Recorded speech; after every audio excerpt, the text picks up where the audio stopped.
시간 함께 기도의 자리로 나가겠습니다. 우리 시간 기도하실 때 오늘도 성령님 이곳에 임하셔서 우리의 예배와 찬양 받으시옵고 우리의 삶을 다스려 주옵소서.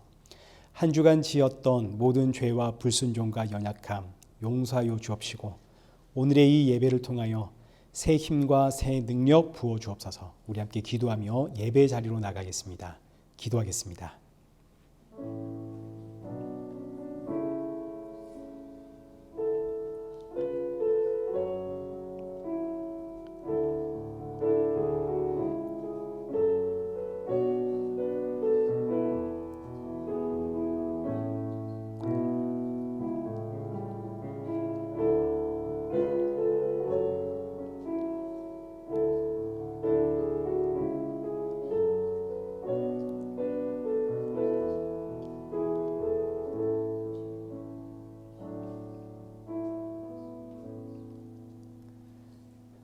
태초에 말씀이 계시니라.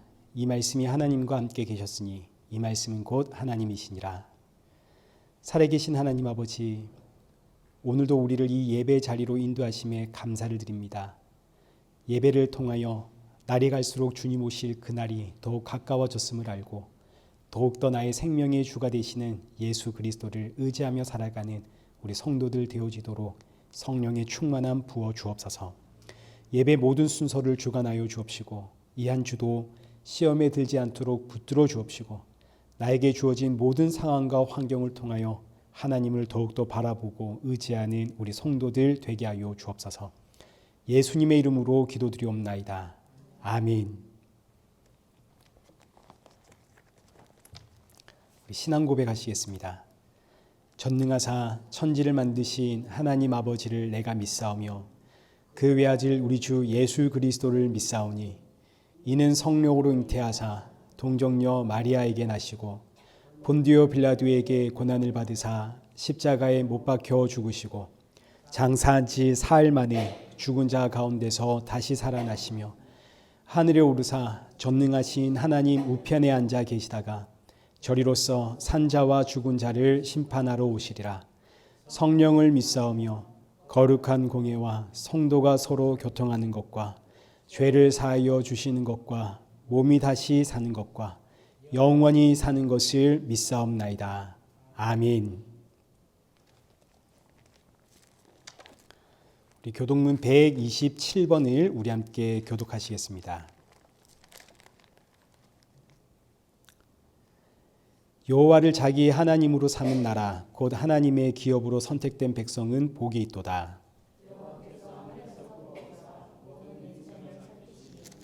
곧 그가 거하시는 곳에서 세상의 모든 거민들을 굽어 살피시는도다.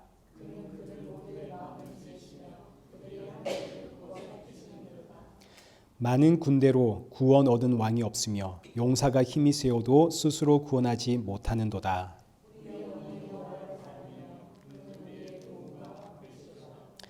우리 마음이 그를 즐거워하며 우리가 그의 성호를 의지하였기 때문이로다.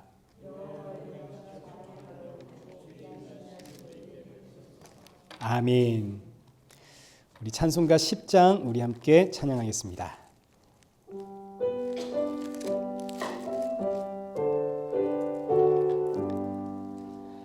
전능왕 오셔서 주 이름 찬송케 하옵소서. 영광과 권능의 성부여 오셔서 우리를 다스려 주옵소서. 강생한 성자여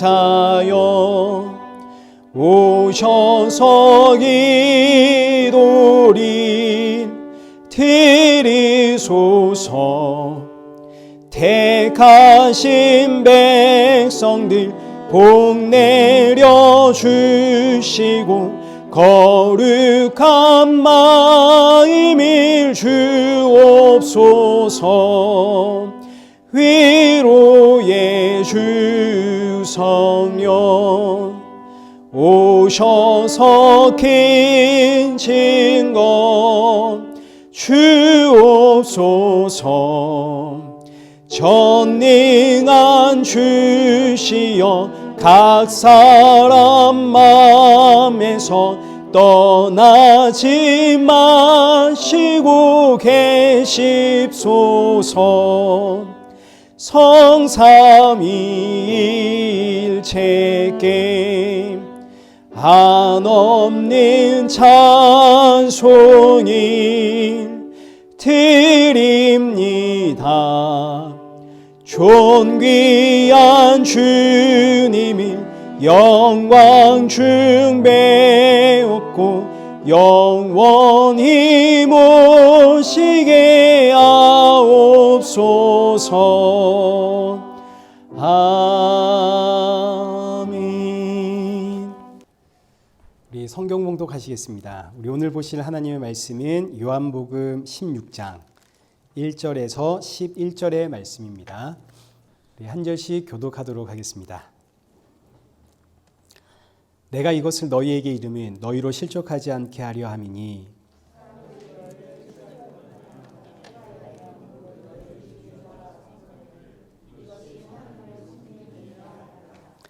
그들이 이런 일을 할 것은 아버지와 나를 알지 못함이라.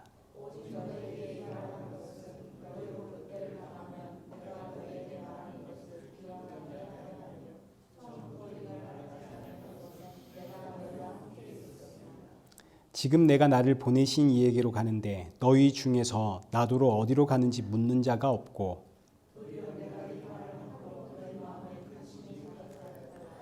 그러나 내가 너희에게 실상을 말하노니 내가 떠나가는 것이 너희에게 유익이라. 내가 떠나가지 아니하면 보혜사가 너희에게 오시지 아니할 것이요 가면 내가 그를 너희에게로 보내리니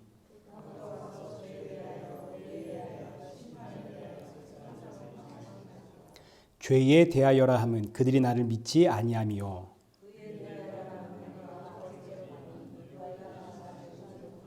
함께 읽겠습니다. 심판에 대하여라 함은 이 세상 임금이 심판을 받았음이라. 아멘. 교회 소식 알려드리겠습니다. 우리 계속해서 한혜주 권사님 코로나 그 가정을 위해서 기도해 주시고요. 그리고 우리 고흥욱 장로님, 강영자 권사님 이 가정도 코로나에 지금 걸리셔서 지금 이렇게 가정에 있는데 역시 건강을 위해서 기도 부탁을 드리겠습니다. 그래서 우리 다음 주 기도를 우리 박수자 권사님 부탁을 드릴게요. 네, 우리 다음 주 기도는 우리 박수자 권사님. 우리 이 시간에는 은혜 아니면 살아갈 수 없네 찬양하면서 우리 준비하신 헌금 우리 봉헌할 텐데 우리 성경의 권사님 부탁드리겠습니다.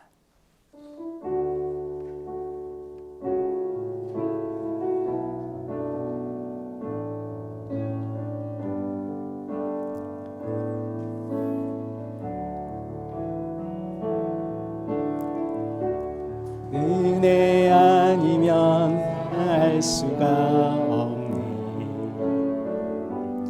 호흡마저도 다 주의 것이니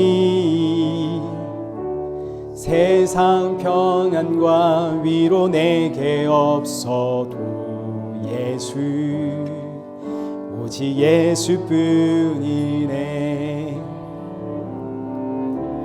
그 신계회 다 볼 수도 없고 작은 고난에 지쳐도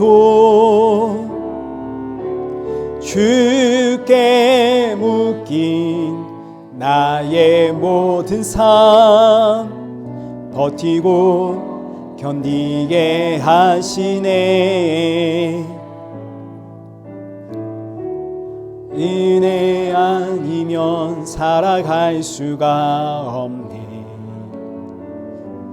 나의 모든 것 다 주께 맡기니 참된 평안과 위로 내게 주신 주 예수 오직 예수뿐이네. 기도하겠습니다. 참 좋으신 하나님 아버지 감사합니다. 이 시간 주님 앞에 빈손으로 나오지 않게 하심도 감사합니다. 비록 우리가 드리는 것은 작은 예물이지만 그러나 이 예물 준비할 때마다 날 위해 십자가에 죽으신 예수 그리스도를 기억하게 하시고 돌아가는 성도들의 마음속에는 그 십자가의 보혈만이 충만케 하여 주옵소서. 이 시간 말씀 듣습니다. 주시는 말씀을 통해 나의 모습 다시 한번 돌아보고 점검하며 이 한 주도 십자가의 증인으로 살아가는 우리 성도들 되어질 수 있도록 인도하여 주옵소서. 예수님의 이름으로 기도드리옵나이다. 아멘. 우리 오늘 본문은 요한복음 16장 1절에서 11절입니다. 그가 와서 세상을 책망하시리라 라는 제목으로 우리 오늘 본문의 말씀을 우리 함께 살펴보도록 하겠습니다. 요한복음 14장부터 16장까지 키워드는 포도나무와 가지입니다. 14장에서 예수님은 여기 6절과 16절에 기록되어 있는 것처럼 내가 곧 길이요 진리요 생명이다 말씀을 하셨고 이 사실을 알고 깨닫고 믿게 하기 위해서 또 다른 보혜사 성령을 보내주겠다 이제 이런 약속을 하셨습니다. 또 다른 보혜사 성령이 오시면 성도는 예수님만이 길이요 진리요 생명이라는 사실을 알게 되고 믿게 되는데 이제 이걸 표현한 것이 15장의 포도나무와 가지의 비유입니다. 또 다른 보혜사이신 성령이 오실 때 우리는 길이요 진리요 생명이신 예수님께 접붙임을 받게 되는데 그러면 그때부터 세상이 너희를 미워하게 될 것이다. 세상이 성도를 미워하는 이유는 여기 15장 19절 하반절에 기록된 것처럼 예수님께서 우리를 이 세상에서 택하여 예수님께 접붙였기 때문입니다. 우리가 예수님께 접붙임을 당했기 때문에 과거에 우리는 이 땅에서 이 땅이 전부인 줄 알고 이 땅을 붙들고 살고 있던 우리 그런 인생이었는데 이제는 저와 여러분의 소속이 바뀌었죠. 더 이상 이 땅이 아니라 우리는 예수님께 소속된 인생이 되고 말았습니다.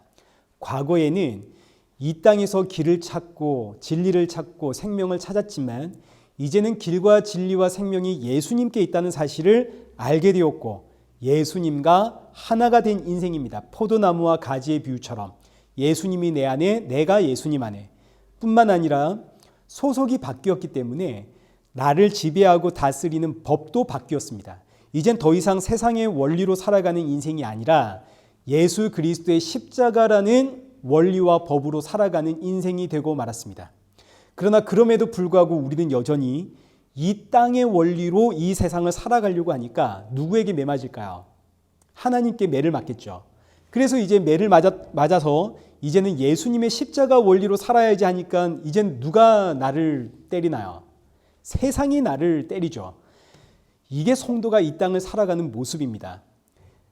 이 땅의 법으로 살아가니 하나님께 매맞고 하나님의 법으로 살아가니 세상에게 매맞고 이래도 매맞고 저래도 매맞고 그래서 오늘 본문의 시작이 실족하지 마라 하고 시작을 하는 거죠. 예수님을 믿으면 기쁨이 있고 평안이 있고 행복이 있어야 되는 거 아닙니까? 근데 왜 자꾸 매맞는다 그럽니까? 근데 오늘 본문은 매맞는 것이 정상이다. 그러니 실족하지 마라. 성도의 기쁨과 평안과 행복은 고난 안에서 누리는 것이지 고난이 없어서 이 기쁨과 행복과 평안을 누리는 것이 아닙니다. 세상의 상식과 세상의 그 원리하고는 완전히 다릅니다. 이 세상은 고난이 없으면 행복이고 기쁨이고 즐거움이고 평안인데 성경은 고난 가운데 기쁨과 즐거움과 행복과 평안을 이야기한다고요. 아니 그런데 예수님의 원리로 이 세상 살아가는데 왜 이게 매맞을 일인가? 예수님의 원리가 사랑의 원리이고 섬김의 원리 아닙니까? 사랑을 하고 섬기는데 왜 매를 맞습니까?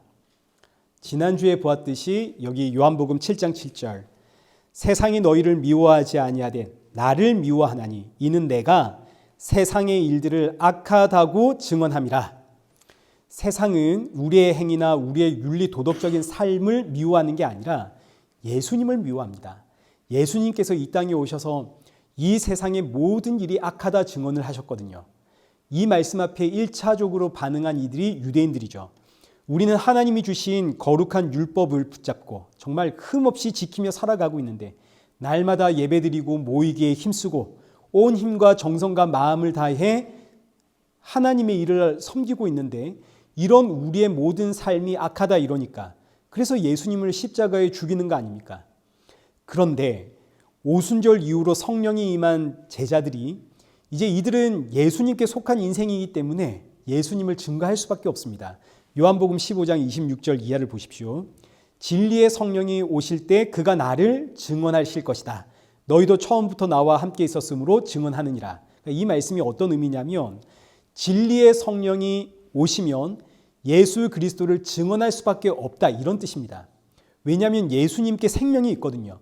과거에는 몰랐습니다. 그건 이제는 압니다. 정말 이 땅의 유일한 소망은 예수님뿐입니다. 그래서 십자가 앞에서 전부 도망갔던 제자들이 오순절 성령이 임하니까 사람들 앞에 담대히 나서서 예수 그리스도가 생명입니다 하고 증거를 하더라. 근데 이 예수를 누가 죽였냐면 유대인들이 죽였습니다. 예수님이 진짜 길이고 진리고 생명이라면 그 예수님을 죽인 유대인들은 어떻게 되겠습니까? 그래서 유대인들이 예수 그리스도의 이름으로는 아무것도 말하지 마라 하는 겁니다. 여기 사도행전 4장 1절 한번 보십시오.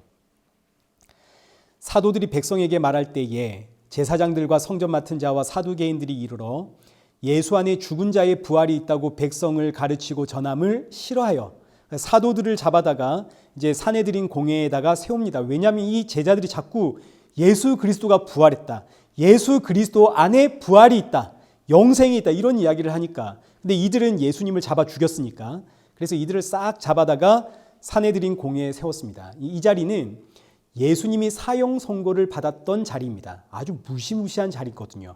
근데 이런 자리에 이제 5절과 6절 한번 보십시오. 이튿날 관리들과 장로들과 서기관들이 예루살렘에 모였는데 대제사장 안나스와 가야바와 요한과 알렉산더와 및 대제사장의 문중이 다 참여하여 무슨 이야기를 하냐면 여기 18절, 그들을 불러 경고하여 도무지 예수의 이름으로 말하지도 말고 가르치지도 말라 하니. 자, 보십시오. 이들이 제자들을 미워하는 게 아닙니다. 누구를 미워하나요? 예수님을 미워하죠. 그리고 예수님의 가르침을 미워한다고요. 십자가에 죽은 예수가 구원자다, 예수 그리스도 안에 죽은 자의 부활이 있다, 이런 이야기 하지 마라 이거죠. 예수님에 대해서 말만 하지 않으면 너희는 아무 문제 없다 이겁니다. 오늘 저와 여러분도 마찬가지입니다. 우리가 어디를 가든 예수님 이야기만 하지 않으면 됩니다. 그럼 아무도 우리를 건드리지 않습니다. 그러나 제자들이 말하지 않을 수가 없죠. 성령이 임했거든요. 예수님만이 이 땅의 유일한 소망이고 길이고 진리요 생명이라는 사실을 이제는 알기 때문에 이걸 외치지 않을 수가 없는 겁니다. 그래서 유대인들이 제자들을 미워하고 핍박하고 죽이는데 이 일 앞에 가장 앞장선 사람이 사울이라는 청년이죠. 여기 사도행전 8장 1절 보시면 사울은 그가 죽임당함을 마땅히 여기더라. 여기서 그는 스데반을 이야기합니다. 스데반이 예수님 증거하다가 돌에 맞아 죽었고 사울은 이게 마땅하다 여겼습니다. 뿐만 아니라 이 일에 가장 앞장서서 돌을 던진 사람이 이 사울입니다. 근데 이 사울이 다메섹 그 노상에서 예수님을 만나고 성령이 임하자 깨닫게 되죠. 아, 하나님을 아는 열심이 하나님을 죽였구나. 하나님을 향한 사랑이 하나님을 죽이는구나. 내가 하나님을 죽인 죄인 중에 괴수구나. 그래서 가는 곳마다 이 사울이 자신의 이야기를 하면서 예수 그리스도를 증거하더라. 자, 이제 이 말씀이 오늘 본문 1절부터 4절까지의 이야기입니다. 1절을 한번 보십시오. 내가 이것을 너희에게 이름은 너희로 실족하지 않게 하려 함이니 사람들이 너희를 출교할 뿐 아니라 때가 이르면 무릇 너희를 죽이는 자가 생각하기를 이것이 하나님을 섬기는 일이라 하리라. 이 사울의 이야기 아닙니까? 이 말씀이 그대로 이루어집니다. 때가 이르면, 이 오순절 성령 강림의 때입니다. 성령이 임하면 제자들이 예수님 증거하게 되니까 유대인들이 예수님을 믿는 성도들을 출교시킬 뿐만 아니라 죽이기까지 하더라. 심지어 죽이면서 하는 말이 이것이 하나님을 섬기는 일이라. 지금 이 본문이 굉장히 중요한데, 이 본문이 중요한 이유는 이 본문 안에 등장하는 이들이 하나님을 모르는 이방인들이 아니라 하나님을 믿고 섬기는 유대인들의 이야기이기 때문에 이게 중요합니다. 이걸 오늘말로 하자면 교회입니다. 교회. 하나님을 믿는 믿음의 공동체. 구약으로 하자면 성전을 중심으로 모인 백성들. 신약으로 말하자면 교회를 중심으로 모인 백성들. 이들 안에서 일어나는 이야기입니다. 아예 하나님을 모르는 사람들의 이야기가 아니라고요. 같은 하나님을 믿고 있는데 예수님 이야기하면 출교시킬 뿐만 아니라, 여기서 출교라는 말이 쫓아낸다 이런 뜻입니다.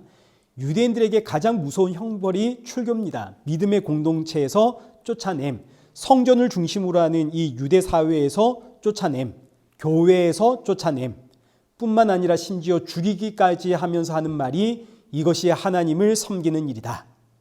하나님을 섬기는 것은 다른 게 아니라 지금 저 예수라고 하는 이단의 괴수를 쫓는 그 무리들을 쫓아내고 죽이는 것이다. 저 예수 믿는 무리들을 쫓아내고 잡아다 죽이는, 이게 바로 하나님을 향한 우리의 사랑이요, 하나님을 향한 우리의 열정이고 진심이고 우리의 예배다. 이 말씀에 오늘날 가장 은혜 받는 사람들이 이단들입니다. 우리가 지금 기존 교회와 세상으로부터 핍박받는 이유는 우리가 참된 예수를 전하고 있기 때문이다. 이러면서 이제 이 말씀 앞에 위로받고 막 자기들끼리 은혜 받고 이러는데, 그들이 말하는 예수와 성경이 말하는 예수는 완전히 다르죠. 이단들이 말하는 예수는 사람 예수고 성경이 증거하고 있는 예수는 창조주 하나님입니다. 저들은 지금 우리 선생님이 예수님이다, 하나님이다 이렇게 믿고 있지만 성경에서 예수님이 오시는 날은 이 땅의 마지막 날입니다. 예수님이 오시면 이 땅의 역사가 멈춥니다. 예수님이 오시는 그 순간은 온 천하 모든 사람들이 알게 될 뿐만 아니라 죽은 자는 무덤에서 부활해 나오고 믿는 자는 호련히 부활하여 새 몸을 입고 새 하늘과 새 땅으로 가는 날입니다.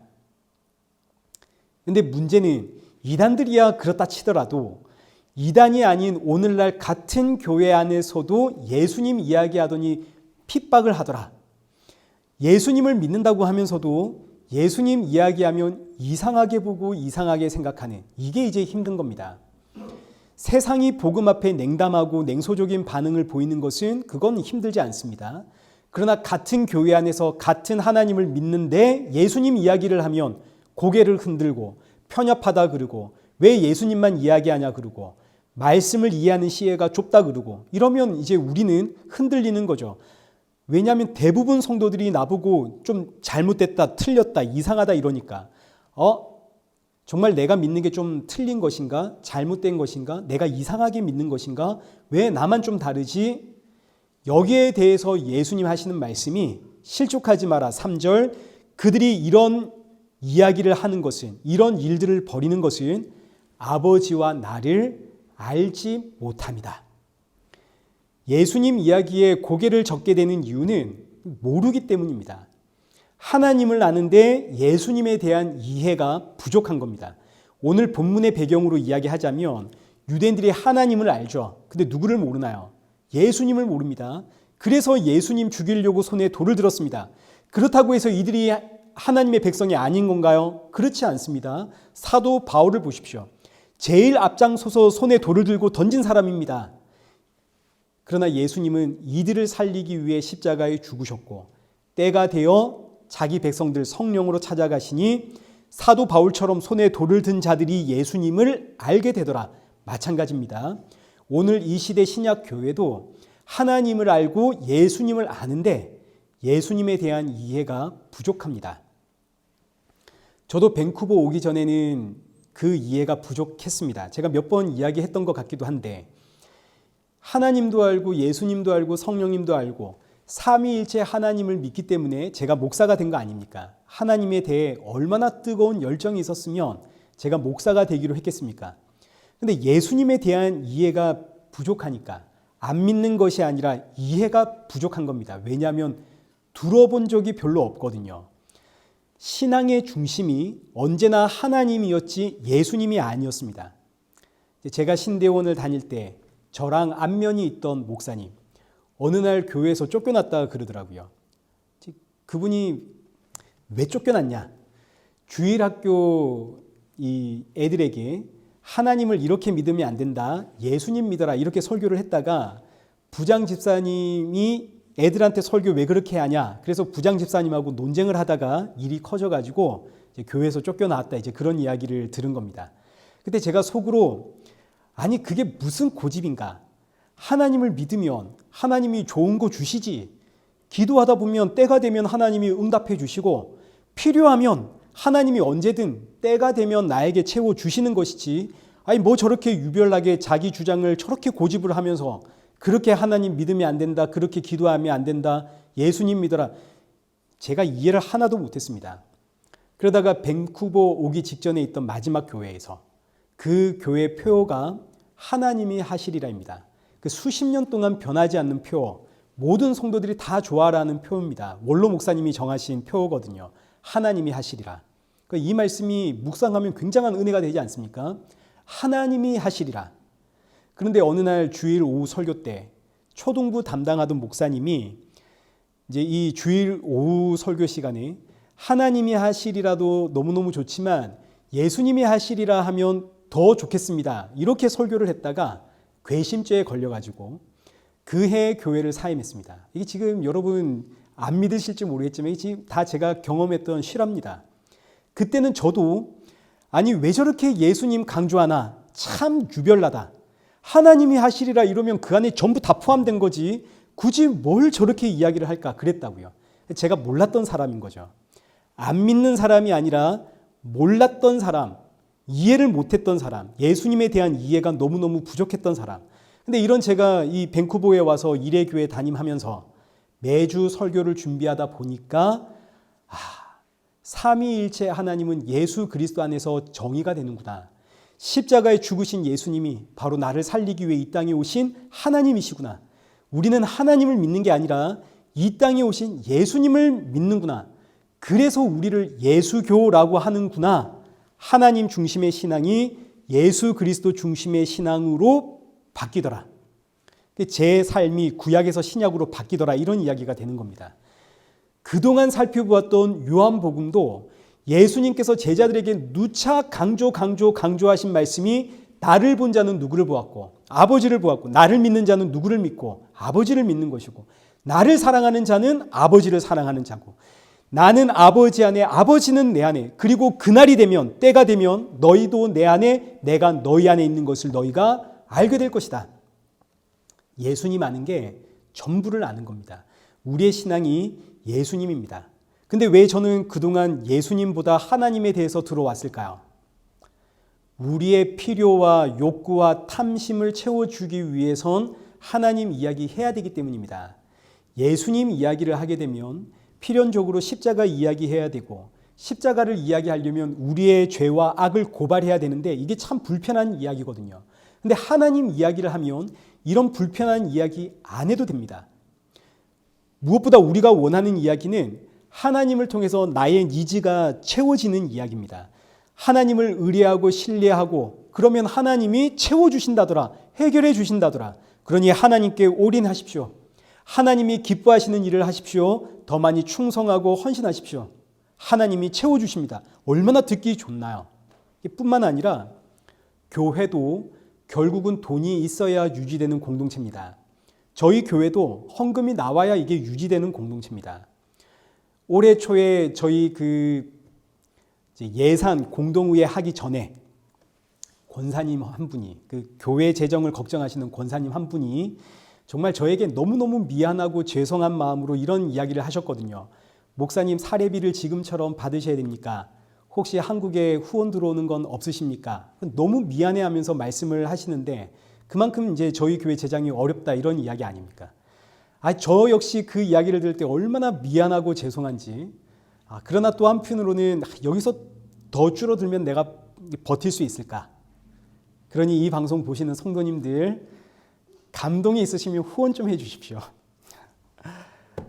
그럼 이제 제가 헌금 설교해야 될 거 아닙니까? 교회가. 예수님으로는 그런데 헌금 설교를 못합니다. 왜냐하면 예수님이 죽음과 부활의 11조가 되셨고 구약에서 드렸던 모든 헌금과 제물은 전부 장차 이 땅에 오실 우리 죄를 위해 피 흘려 죽으실 예수 그리스도를 상징하기 때문에 예수님으로는 헌금 이야기를 할 수가 없습니다. 예수님으로 헌금 이야기를 하자면 여러분 예수님이 11조고 예수님이 우리의 감사요 우리의 헌금입니다. 그러니 교회 나오실 때 여러분 예수님과 함께 나오시면 되고 돌아가실 때는 예수님과 함께 돌아가시면 됩니다. 이렇게 설교할 수밖에 없거든요. 그러니까 하나님 이야기 해야 되는 겁니다. 우리가 드린 만큼 복 주시는 하나님 이런 이야기를 해야 헌금을 할 거 아닙니까? 여러분이 하나님을 사랑하는 그 증거가 11조를 제대로 하고 있는가? 헌금 생활 제대로 하고 있는가? 감사한 일이 있다면 감사한 만큼 헌금 생활하십시오. 하나님 이야기를 해야만 헌금 이야기 할 수 있다고요. 예수님 이야기로는 헌금 이야기 못합니다. 그러다 보니 이래저래 하나님으로 점점 자꾸만 채워지는 교회, 사람들의 욕망을 하나님 중심의 신앙으로 자꾸 버무려서 채워 넣는 겁니다. 성도들의 욕망과 교회의 욕망이 하나님 중심 신앙이라는 여기서 해결되는 거죠. 그러니 예수님 이야기는 1년에 뭐 두세 번, 부활절, 고난주, 성탄절 이럴 때 안 믿는 게 아니라 점점 예수님의 말씀 들을 기회가 사라져가는 교회, 이런 교회에서 예수님 이야기를 하게 되면 사람들의 반응은 이상한 겁니다. 그러나 이들이 몰라서 그렇습니다. 들을 기회가 없어서. 그래서 본문 4절 보십시오. 오직 너희에게 이 말을 한 것은 너희로 그 때를 당하면 내가 너희에게 말한 이것을 기억나게 하려 하며 처음부터 이 말을 하지 아니한 것은 내가 너희와 함께 있었습니다. 예수님께서 이 말씀을 처음부터 하지 않은 이유는 예수님이 제자들과 함께 있었기 때문입니다. 예수님 옆에 계시니까 이런 이야기 할 필요가 없는 거죠. 그러나 이제 곧 예수님 십자가로 가십니다. 십자가에서 죽은 예수는 아무리 봐도 하나님이 아닙니다. 십자가에서의 죽음은 실패한 것이지 성공한 인생이 아니라고요. 그런데 이 실패한 예수를 자꾸만 십자가에 죽은 예수가 하나님이다 이렇게 증언하면 사람들이 믿지 못할 뿐만 아니라 이 예수를 죽인 자들이 오히려 핍박을 할 것이다. 하나님 중심으로 예배드리고 있는데 예수님 중심으로 예배가 바뀌면 하나님 믿고 복 받고 이러고 예배드리고 있는데 예수님을 믿고 이 세상에서 예수님이 우리를 떼어낸다. 그래서 믿는 사람들이 이 땅의 법칙으로 살아가면 하나님께 매맞고 하나님의 법칙으로 이 땅을 살면 이 땅에서 매맞는다. 자꾸만 매맞는다. 이런 이야기를 하니까 누가 좋아하겠습니까? 그러니 예수님 전하면 사람들이 혼란스러워하고 힘들어하게 되고 핍박을 할 것이다. 그때가 온다. 내가 지금 이렇게 말하면 그때에 너희에게 이 말한 것을 기억나게 합니다. 그래서 또다시 1절로 올라가서 내가 이것을 너희에게 이르면 너희로 실족하지 않게 하려 함이라. 예수님 증거하고 핍박을 받고 이상하다 이야기 들을 때 실족하지 마라. 지난주에도 보았듯이 저와 여러분이 예수님 전하지 않으면 우리가 어디를 가든 핍박당할 일은 없습니다. 남들이 하나님이 하셨어, 하나님이 주셨어, 우리 하나님이 얼마나 좋은지 이런 이야기할 때 같이 하나님 이야기하면서 장단 맞춰주면 핍박이 전혀 없습니다. 근데 지금 여기 모여있는 무리가 하나님이 하셨어 하고 하나님에 대한 신앙 이야기를 나누는데 나 홀로 거기서 그래서 예수님 십자가에 죽으셨어. 지금 우리가 하나님 이야기하면서 결국은 자기 잘난 이야기하고 자기 자랑하고 세상에서 잘된 이야기하고 있잖아. 우리가 이렇게 죄인이야. 그래서 예수님 십자가에 죽으셨어. 우리 예수님 늘 잊지 말고 살자. 이러면 이제 핍박을 받는다고요. 너 잘났다. 그래 너 그렇게 믿어라. 그러나 이런 일들은 저들이 몰라서 그러니 너는 실족하지 마라. 그리고 이제 나서 주시는 말씀이 여기 5절입니다. 지금 내가 나를 보내신 이에게로 가는데 내가 너희 중에서 나더러 어디로 가는지 묻는 자가 없고 도리어 내가 이 말을 함으로 너희 마음에 근심이 가득하여도다. 예수님께서 내가 간다 하니까 어디로 갔는지 묻는 자가 없다 이런 말씀을 하시는데 사실 제자들은 예수님께 물어보았죠. 여기 14장 5절에 있는 것처럼 도마가 이르되 주여 어디로 가시는지 우리가 알지 못하거늘 그 길을 어찌 알겠사옵나이까. 이미 도마가 말했음에도 불구하고 예수님은 나에게 묻는 자가 없다. 이런 뜻입니다. 예수님은 지금 십자가의 죽음 이야기를 하고 있는데 제자들은 예수님이 어디론가 간다, 우리를 떠난다 여기에 집중을 하고 있다는 이야기입니다. 예수님이 내가 떠난다, 너희는 나를 따라올 수 없다 그러니까 제자들은 아니 어디로 가십니까? 왜 우리를 떠나십니까? 그래서 본문 6절의 기록처럼 제자들이 근심을 했다 이거죠. 그러나 실상 예수님은 십자가로 가시는 겁니다. 왜 십자가로 가셔야 하는지, 왜 죽으셔야 하는지 여기에 대해서 묻는 자가 아무도 없더라. 그러니까 이 의미는 제자들은 지금 예수님의 말씀을 들어도 하나도 이해를 못했다 이런 뜻입니다. 그러나 그럼에도 불구하고 예수님이 이 말씀을 하시는 것은 지금 당장 제자들의 이해를 돕기 위함이 아니죠. 성령이 오시면 이 모든 내용을 깨닫고 이해할 것이기 때문에 그때를 대비하여 지금 미리 말씀하시는 겁니다. 그래서 이제 7절 보십시오. 그러나 내가 너희에게 실상을 말하노니 내가 떠나가는 것이 너희에게 유익이라. 내가 떠나가지 아니하면 보혜사가 너희에게 오시지 아니할 것이요 가면 내가 그를 너희에게 보내리니. 예수님이 이 땅을 떠나가는 것이 유익이 됩니다. 그 이유는 보혜사가 오시기 때문이죠. 보혜사가 이 땅에 오셨다는 의미는 예수님이 이 땅을 떠났다는 뜻입니다. 이게 바로 이제 이어지는 말씀들을 해석하는 키워드입니다. 보혜사 성령의 오심은 예수님이 이 땅을 떠났다는 뜻이다. 그럼 이제 예수님은 이 땅을 왜 떠났나요? 사람들이 예수님을 죽였으니까 떠났죠. 이거 달리 표현하면 이 땅을 살아가는 사람들이 예수님을 이 땅에서 추방했다, 이런 뜻입니다. 원래 이 세상은 하나님이 창조하신 하나님의 것이지만 선악과 사건 이후로 이제 이 땅은 누가 주인이 되었나요? 사람이 주인이 되었죠. 사람이 자신의 뜻과 그 사람들의 선과 악, 옳고 그름의 기준으로 만들어가는 세상이 지금 이 세상입니다. 이런 세상의 원래의 주인이신 예수님이 오셨지만 사람들은 그 예수님의 선과 악, 판단의 기준을 받아들이지 못하고 오히려 그 예수님을 우리의 땅에서 쫓아냈습니다. 추방시켰습니다. 그런데 이게 유익이 되는 이유는 이렇게 이 땅에서 추방당하신 예수님이 이 땅에 보혜사 성령을 보냈기 때문입니다. 보혜사 성령의 오심이 왜 유익이냐? 여러 가지의 유익들이 있는데 이걸 이제 오늘 본문식으로 표현을 하자면 보혜사 성령이 오셨기 때문에 이 땅에 죄와 의와 심판에 대한 기준이 생겼습니다. 지금 이 세상의 기준, 죄의 기준, 의의 기준, 심판의 기준은 전부 사람입니다. 사람을 중심으로 죄의 기준을 삼고 사람을 중심으로 의의 기준을 삼고 사람을 중심으로 심판의 기준을 삼습니다. 그러나 사람은 사람마다 생각이 다르고 가치가 다르고 판단이 다르니까 그래서 법을 만들었죠. 사람들 모두가 나 중심으로 살아가니까 우리가 살아가는 이 공동체를 지키고 유지하기 위해서 법을 만들었고 법을 통해서 옳고 그름 가려내고 선과 악을 구분하고 심판을 하고 그리고 교육을 통해서 모두에게 동일한 가치와 동일한 상식과 동일한 판단을 주입시키고 이런 세상에 하나님이 육신이 되어 이 땅에 오셨습니다. 그리고 이 땅의 모든 죄와 의와 심판의 기준은 예수님이다, 이걸 가르쳐 주었죠. 내가 길이요 진리요 생명이다. 이 의미는 이 세상의 기준은 사람이 아니라 예수님이라는 뜻입니다.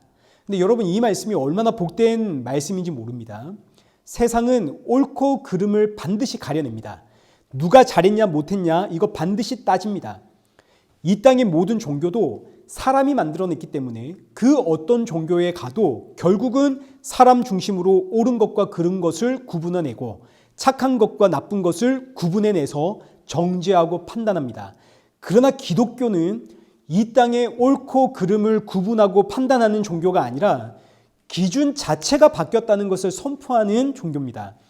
여러분 흔히 우리가 사용하는 50보 100보라는 이야기 있죠. 그 유래가 적군과 싸울 때, 전쟁이 터져서 적군과 싸울 때 어떤 사람은 50보 도망을 갔고 어떤 사람은 100보를 도망갔습니다. 그럼 누가 잘했나요? 이 잘한 게 아무것도 없죠. 둘 다 도망간 것은 똑같기 때문에 50보를 도망갔든 100보를 도망갔든 똑같이 탈영한 것이고 도망간 겁니다. 그러나 이 세상은 이 50보 100보를 가지고 싸운다고요. 넌 100보를 갔지만 난 50보밖에 안 갔다. 이제 결혼 생활을 하면 남편들이 이제 혼이 많이 납니다. 이제 저도 혼이 많이 나고 우리 젊은 집사님 지금 혼나고 있는 중입니다. 남편들이 혼날 짓을 했다 이거죠. 아내들은 우리는 적어도 그런 건 안 했다. 이게 바로 50보 100보의 이야기입니다. 우리 젊은 집사님들 꼭 기억하십시오. 부부 싸움을 할 때는 50보 100보다. 근데 이걸 가지고 나중에 남편들이 아내에게 야 목사님이 50보 100보라 그랬다 이러시면 안 되는 겁니다. 애초에 혼날 행동, 아내가 싫어하는 그런 일들을 하지 마십시오. 그리고 아내들은 남편의 못난 모습을 볼 때 맞아 50보 100보라 그랬지 이래야 됩니다. 세상 사람들은 사람의 기준을 가지고 50보 100보를 가지고 싸우지만 하나님 보시기에 사람은 누구 하나 할 거 없이 전부 하나님으로부터 끊어져 있는 죄인들입니다. 그래서 이런 세상에 예수님이 오셔서 참된 기준 알려주셨지만 제자들조차 이 말씀을 이해하지 못하고 깨닫지 못하고 믿지를 못합니다. 그래서 이 땅에서 예수님을 추방시켰다고요. 그러나 이제 성령이 오십니다. 성령이 오시면 제자들은 그때 비로소 예수님이 이 땅의 유일한 참된 기준이구나, 이 사실을 알게 됩니다. 그래서 유익입니다. 왜 이 말씀이 유익이 되냐면 더 이상 성도에게는 세상의 법이나 윤리 도덕이 죄와 의와 심판의 기준이 아니기 때문입니다. 세상의 기준으로 하자면 참 나는 못난 사람입니다. 윤리 도덕적으로 흠이 많습니다. 아내의 기준으로 하자면 참 못난 남편이고 자녀들 앞에서는 참 못난 아빠입니다. 그러나 세상은 이런 나를 향해 너 참 못났다, 법을 따라 심판하겠다, 윤리 도덕으로 너는 정말 나쁜 사람이다. 세상은 나를 아무리 손가락질을 하더라도 하나님은 나를 못났다 하지 않습니다. 왜요? 이제 기준이 다르거든요. 기준이 다르기에 온 세상이 나를 향해 손가락질을 해도 하나님은 이런 나를 너는 나의 사랑하는 자야. 그래서 보혜사 성령이 이 땅에 오심이 성도들에게는 복음이 되고 유익이 되는 겁니다. 자, 그러면 이제 8절을 한번 보십시오. 그가 와서 죄에 대하여 의에 대하여 심판에 대하여 세상을 책망하시리라. 성령이 오시면 죄에 대하여 의에 대하여 심판에 대하여 이제 책망을 한다 하시는데, 이 세상이 말하는 죄와 의와 심판의 개념이 틀렸다 이런 뜻입니다. 동시에 책망하다 이 단어가 원어로는 교정시킨다 이런 뜻도 함께 있습니다. 잘못된 것을 교정시킨다, 바르게 만든다. 그러니까 성령이 오시면 이 세상의 죄와 의와 심판의 잘못된 개념을 올바르게 교정시켜 주는데, 어떻게 교정시켜 주는가? 여기 9절입니다. 죄에 대하여라 함은 그들이 나를 믿지 아니하며. 이 세상이 말하는 죄의 기준은 사람이죠. 사람의 그 윤리 도덕과 세상의 법을 따라 이거 어긴 사람은 죄인입니다. 그러나 진짜 죄의 기준은 뭐냐면 예수 그리스도를 믿지 않는 것, 하나님을 모르는 것이 죄고 하나님으로부터 끊어진 것이 죄고, 그리고 이 땅에 오신 예수 그리스도를 믿지 않는 게 죄입니다. 이 죄가 어떻게 드러났냐면, 유대인들에게 죄는 율법을 안 지키는 게 죄죠. 율법을 지키는 것은 의입니다. 그런데 저 예수가 자꾸 율법을 어깁니다. 안식일을 어기고 거룩한 성전을 막 뒤집어 엎고 심지어 자신이 길이고 진리요 생명이다 그럽니다. 그래서 예수님을 잡아다 죽였습니다. 유대인들의 그 의가, 율법의 의가 예수님을 죽였다고요. 그런데 하나님은 이 예수님을 다시 살려내셨을 뿐만 아니라 모든 이름 위에 뛰어난 이름 주시고 하늘 보좌에 앉히셨습니다. 그럼 이제 누가 맞고 누가 틀렸나요? 율법의 의를 붙잡고 있는 유대인들은 틀렸고 예수님이 옳음이 되었죠. 이걸 성령이 알게 하신다 이겁니다. 율법은 이 땅에 존재하는 가장 존귀한 법입니다. 근데 이 법을 아무리 지켜도 유대인들 보십시오. 율법의 의로 결국 한 일은 예수님을 죽이는 일입니다. 율법으로는 의롭다함을 받을 수가 없다 이거죠. 그래서 여기 로마서 3장 21절, 율법에 나타난 하나님의 한 의 예수 그리스도를 믿을 때에 의롭다함을 받느니라. 그래서 성령이 오시면 하나님의 의가 되시는 예수 그리스도를 믿지 않는 것이 이제는 죄가 되는 겁니다. 이 땅의 윤리, 도덕, 법 아무리 잘 지켜도, 아무리 하나님의 말씀대로 살아도 예수님 믿지 않는 자는 이제 죄인입니다. 내가 나의 의로움으로 예수를 죽였구나. 성령이 이 사실을 알게 하는 거죠. 자, 마찬가지 10절 보십시오. 의에 대하여라 함은 내가 아버지께로 가니 너희가 다시 나를 보지 못하며. 이제 의를 볼 수가 없습니다. 왜냐하면 예수님이 아버지 품으로 가셨거든요. 같은 맥락입니다. 율법은 이 땅에 존재하는 가장 존귀한 법이기 때문에 율법을 지키는 사람이 의로운 사람입니다. 그런데 이 의로움을 가지고 예수님 죽였다고요. 그러니까 율법을 통해서 드러난 것은 죄입니다. 율법의 의는 의가 아니라는 게 드러났죠. 이 땅에는 의로움이 없습니다. 그래서 하시는 말씀이 여기 10절인 겁니다. 의에 대하여라 함은 내가 아버지께로 가니 너희가 다시 나를 보지 못함이라. 율법에 나타난 의, 하나님의 의, 그 예수 그리스도가 진짜 의라는 거죠. 그들이 자기들의 의로 하나님의 의가 되는 예수님을 죽였기 때문에 너희가 나를 이제 보지 못한다. 그래서 예수님 믿는 성도를 이제 의인이라고 하는 겁니다. 이신칭의, 진짜 의로워서 의인이 아니라 예수님 믿기에 믿음으로 의롭다 칭함을 받는, 이 땅에서 우리가 아무리 법을 잘 지키고 윤리 도덕적으로 흠이 없고 사람이 선해도 예수님 모르면 죄인이고 아무리 엉망진창이라도 예수님을 믿는 자는 의인입니다. 여러분, 이게 그래서 복음입니다. 얼마나 감사한 일인가요? 죄와 의의 기준이 예수 그리스도. 이게 세상의 기준으로 보면 우리처럼 못난 사람이 없죠. 이제 우리처럼 해서 죄송합니다. 저처럼 못난 사람이 없는데 세상에 얼마나 이 말씀이 저에게 자유를 주는가. 여기 마지막 11절 보십시오. 심판에 대하여라 함은 이 세상 임금이 심판을 받았습니다. 이 세상은 옳고 그름을 따져서 심판을 합니다. 그 심판을 따라 예수님을 십자가에 죽였습니다. 그러나 예수님은 십자가의 죽음으로, 여기 히브리서 2장 14절에 기록된 것처럼 죽음을 통하여 죽음의 세력을 잡은 자 곧 마귀를 멸하셨습니다. 이 세상은 예수님 심판했지만 예수님은 죽음으로 죽음의 세력을 잡은 이 세상의 임금, 그 마귀를 멸하심으로 이 땅의 심판자도 오직 예수님이심을 나타내셨죠. 이 모든 것을 이제 알게 하고 믿게 하는 분이 보혜사 성령입니다. 그래서 보혜사 성령이 오는 것이 너희의 유익이다.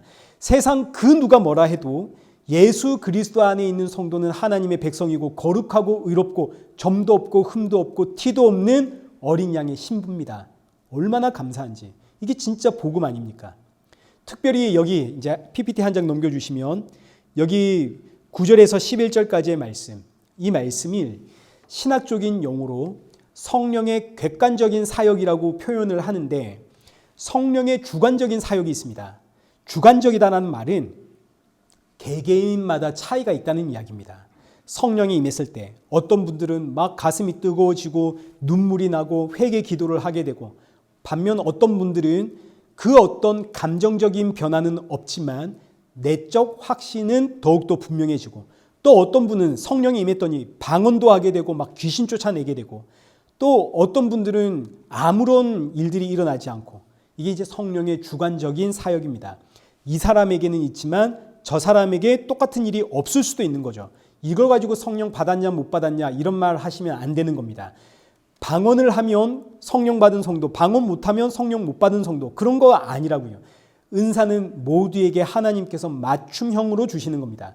그러나 성령이 임했을 때 모든 성도들에게 공통적으로 일어나는 객관적인 사역이 있습니다.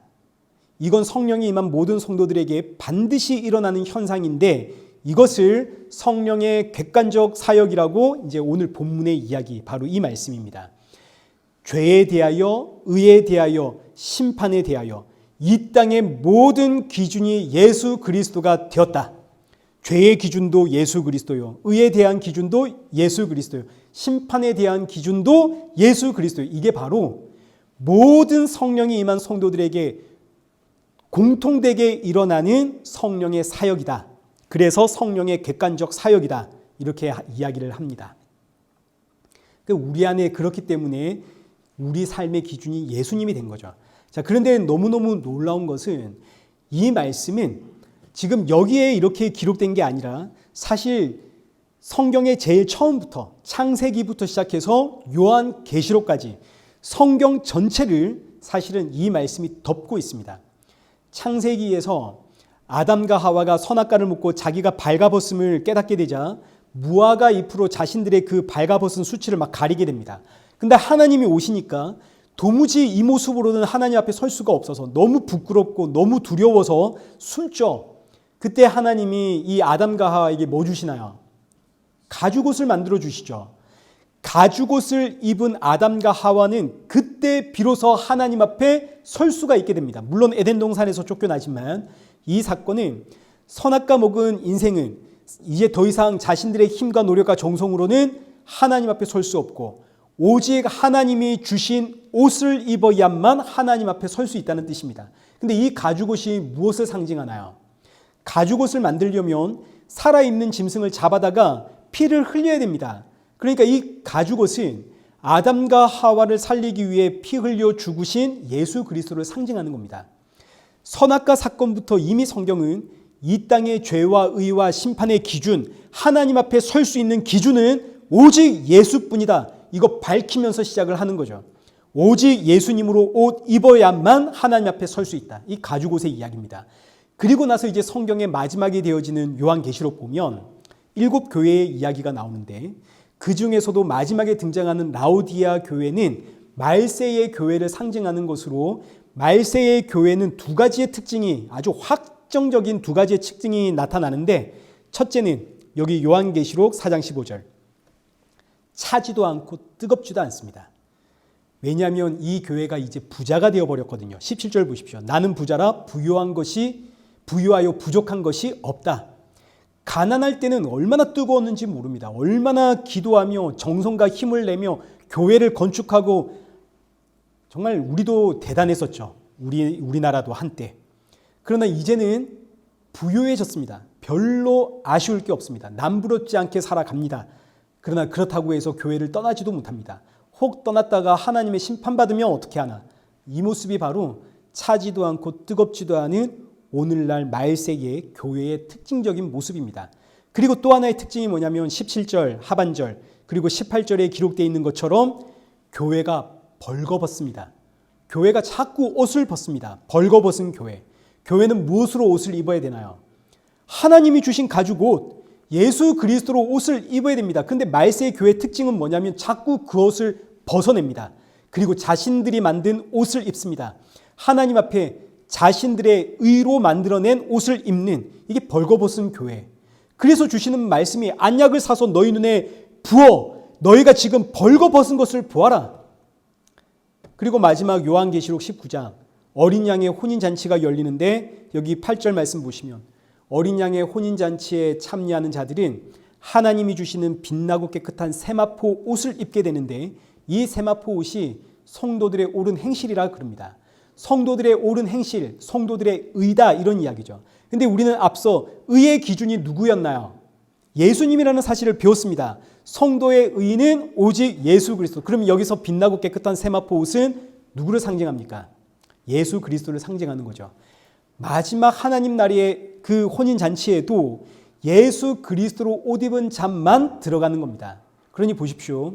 성경은 옷 입는 이야기로 시작을 해서 옷 입는 이야기로 끝이 나는데, 이 성경의 모든 내용이 옷 입는 이야기 안에 쌓여 있습니다. 근데 이 옷이 누군가요? 예수 그리스도. 하늘과 땅의 모든 기준이 예수님이라는 이야기입니다. 그래서 이 땅을 살아가는 성도의 기준이 마라나타, 아멘 주 예수여 어서 오시옵소서. 성경이 이러고 끝나는 거죠. 그래서 성경의 주제가 예수 그리스도. 구약은 오실 예수, 신약은 오신 예수, 다시 오실 예수.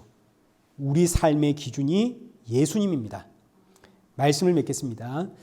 사랑하는 성도 여러분, 우리는 이 세상에 속한 인생이 아닙니다. 예수님께 속한 인생입니다. 우리 삶의 기준은 예수님입니다. 그렇기에 성도는 세상의 기준이 아니라 예수님을 기준으로 판단하며 살아갈 때 안식이 있고 평안을 누리게 됩니다. 왜냐하면 저 사람이 지금 저러는 거 예수님 몰라서 그렇구나, 이해가 되기 때문이죠. 아유 목사님, 이 사람은 아는데도 이럽니다. 죄인이라서 그런 겁니다. 그러니 예수님의 기준으로 볼 때는 이해 안 될 일이 없습니다. 그래서 예수 그리스도 안에 있는 성도는 안식이 있고 평안이 있습니다. 그러니 사랑하는 성도 여러분, 힘들 때 예수 그리스도를 묵상하시고 괴로울 때 예수님 묵상하십시오. 그리고 기도하십시오. 여기 에베소서 3장 18절 이하에 기록된 것처럼 예수 그리스도의 사랑, 그 너비와 길이와 높이와 깊이가 어떠한지를 깨달아 예수님으로 충만한 인생이 되기를 위해 기도하는, 그래서 고난으로 가득한 이 땅에 생명의 주가 주시는 그 생명의 기쁨을 맛보며 누리며 증거하며 살아가는 그런 복된 저와 여러분 되시기를 축원합니다. 우리 함께 찬양하겠습니다. 예수 예수 찬양하겠습니다.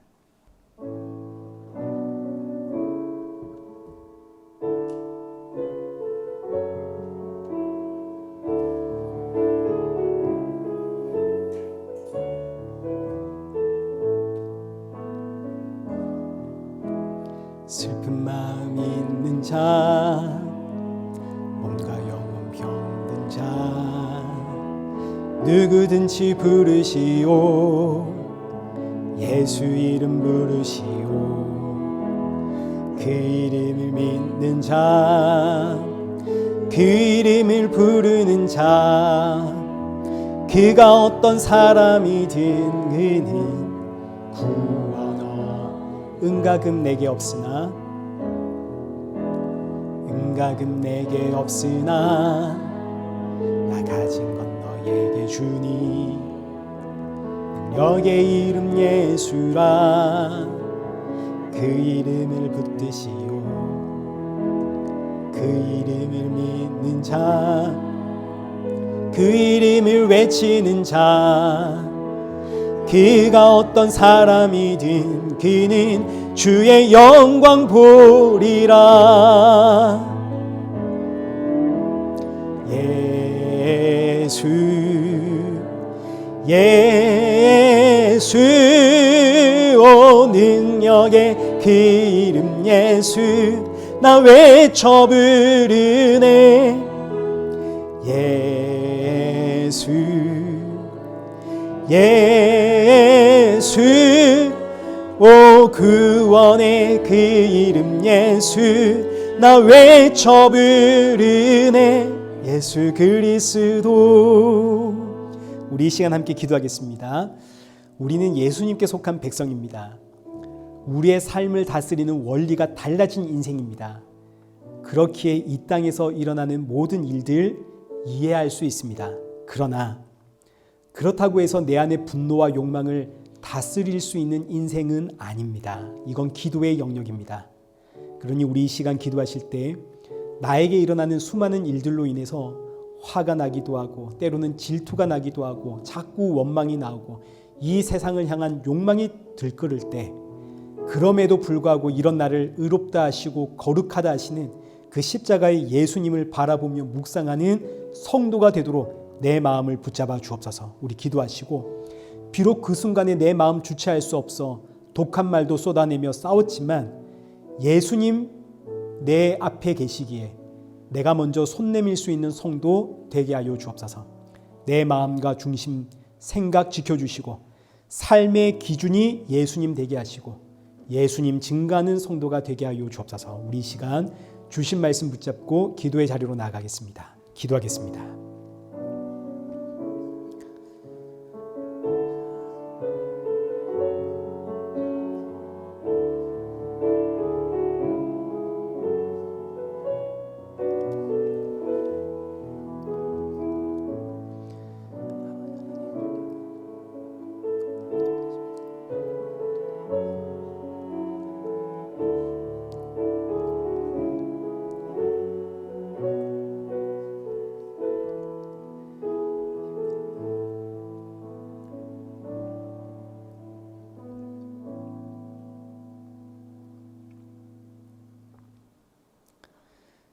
살아계신 하나님 아버지, 우린 너무 연약합니다. 자꾸 넘어지고 지치고 내 입에는 악독이 가득하고 목구멍은 열린 무덤이고 이 혀로는 속임을 일삼습니다.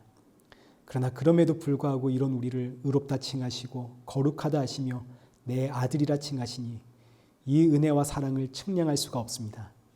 그래서 이 시간 기도하오니 우리의 입술에서 더 이상 악독이 아니라 찬양이 나오고 정죄가 아니라 용서가 이해가 되시는 예수님이 증거가 되고 우리 마음의 욕망이 넘칠 때마다 기도하는 성도가 되어지도록 이 한 주도 성령의 충만함으로 우리를 다스려 주옵소서.